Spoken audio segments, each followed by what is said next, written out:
सुमित, सध्या नेमका आकडा किती समोर येतोय? अनेक प्रवाशांचा मृत्यू झाल्याची भीती वर्तवली जात होती। जखमी प्रवाशांचा आकडा नेमका किती आहे?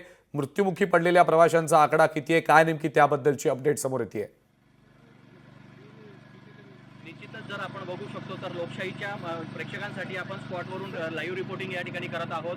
आपण जर या ठिकाणी पाहिलं तर पुष्पक एक्सप्रेस जी होती त्याच्या चाकातून धूर निघत असल्याचं प्राथमिक माहिती होती आणि त्याच पद्धतीने ज्यावेळेस प्रवाशांना कळलं की पुष्पक एक्सप्रेसच्या चाकातून धूर निघतो आहे त्यामुळे प्रवाशांमध्ये कुठेतरी भीतीचं वातावरण या ठिकाणी पाहायला मिळालं। काही प्रवाशांनी पुष्पक एक्सप्रेसमधून खाली उड्या मारल्यात, मात्र कर्नाटका एक्सप्रेस त्या साईडने येत असताना समोरच त्यांच्या उड्या मारल्यानंतर जे काही प्रवासी आहेत ते त्या ठिकाणी कर्नाटका एक्सप्रेसमध्ये खाली आल्याने जवळपास 10 ते 11 प्रवासी हे या ठिकाणी मृत्युमुखी पडलेले आहेत आणि जवळपास 10 ते 15 प्रवासी जे आहेत हे जखमी झाल्याचं माहिती मिळतं आहे। पुष्पक एक्सप्रेसमधून जवळपास 30 ते 35 प्रवाशांनी एकाच वेळेस उड्या घेतल्याचं समोर आलेलं आहे आणि जे जखमी झालेले प्रवासी आहेत ते प्रवासी या ठिकाणाहून खासगी रुग्णालय असेल, शासकीय रुग्णालय असेल या ठिकाणी त्यांना दाखल करण्यात आलेलं आहे। उपचारादरम्यान एका प्रवाशाचा मृत्यू झाल्याची माहिती आता या क्षणी आपल्याला माहिती मिळते आहे आणि मृतांची संख्या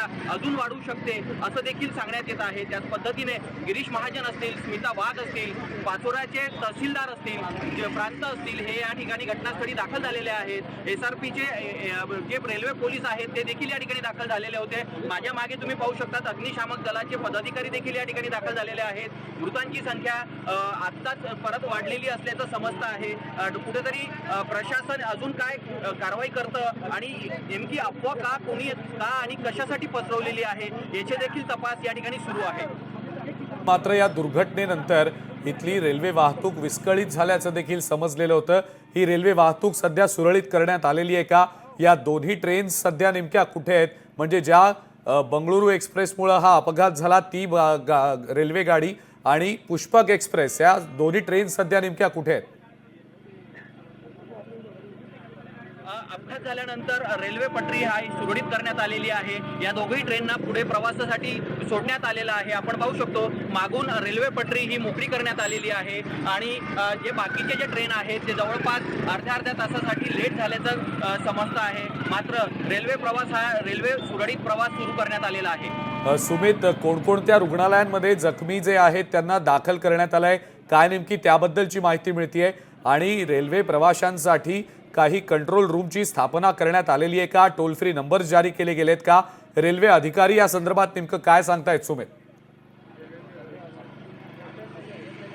तसं पाहिलं तर DRM जे आहेत भुसावळून अद्यापर्यंत या ठिकाणी पोहोचलेले नाहीत। मात्र रेल्वे अधिकारी या ठिकाणी बाकीचे अधिकारी जे होते ते पोहोचलेले आहेत। रेल्वे टोल फ्री हा नंबर दिलेला आहे।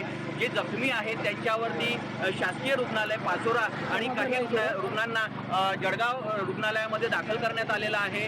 त्याच पद्धतीने ॲम्ब्युलन्सची व्यवस्था प्लस या ठिकाणी डॉक्टरांची व्यवस्था देखील करण्यात आलेली होती आणि रुग्णांवरती उपचार करण्यात आलेला आहे। जे मयत रुग्ण आहेत, मयत प्रवासी आहेत त्यांचे मृतदेह हे जिल्हा रुग्णालयात हलवण्यात आलेले आहेत। सुमित, लोकशाही मराठीचे जे प्रेक्षक आता तुम्हाला पाहतायत त्यांना नेमकी काय अपडेट द्याल? नेमका किती प्रवाशांचा मृत्यू झाल्याची अधिकृत आकडेवारी समोर येते आत्ताच्या क्षणाला आणि किती प्रवासी जखमी आहेत? सुमित,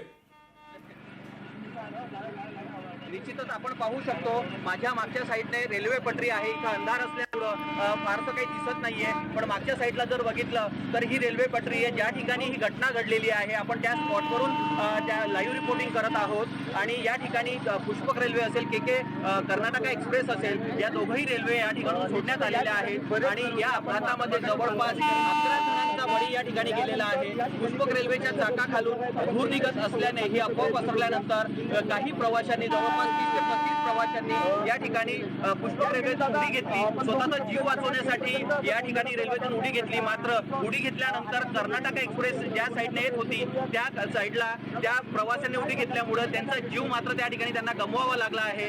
यामध्ये जवळपास 11 जे प्रवासी आहेत ते मृत्युमुखी पडलेले आहेत आणि बाकीचे उरलेले जे प्रवासी आहेत ते जखमी झालेले आहेत। या जखमी प्रवाशांना रुग्णालयामध्ये दाखल करण्यात आलेलं आहे। त्यावर प्रशासनाच्या माध्यमातून उपचार करण्यात येत आहेत। त्याचप्रमाणे या ठिकाणी जिल्हा प्रशासनाला ज्या पद्धतीने माहीत पडलं त्या पद्धतीने लागली त्या ठिकाणी अँब्युलन्सची व्यवस्था असेल, डॉक्टरची व्यवस्था असेल, ही व्यवस्था या ठिकाणी करण्यात आलेली आहे. त्याच पद्धतीने अग्निशामक दल देखील या ठिकाणी दाखल झालेलं आहे. आरपीएफ पोलीस, रेल्वे पोलीस या ठिकाणी पण आलेले होते. मात्र रेल्वे प्रशासनाचे DRM जे आहे ते अद्यापपर्यंत इथं पोहोचले नसल्यामुळे कुठेतरी नागरिकांमध्ये नाराजी व्यक्त केली जात आहे. मंत्री गिरीश महाजन असतील, स्मिता वाघ असतील, यांनी देखील या ठिकाणी घटनास्थळाची पाहणी केलेली आहे आणि उपचाराच्यासाठी पुढे मार्गस्थ जे डेड बॉडी असतील, जखमी रुग्ण असतील, यांना मात्र पुढे पाठवलेलं आहे. ठीक आहे सुमित, धन्यवाद आपण जी माहिती दिली त्याबद्दल.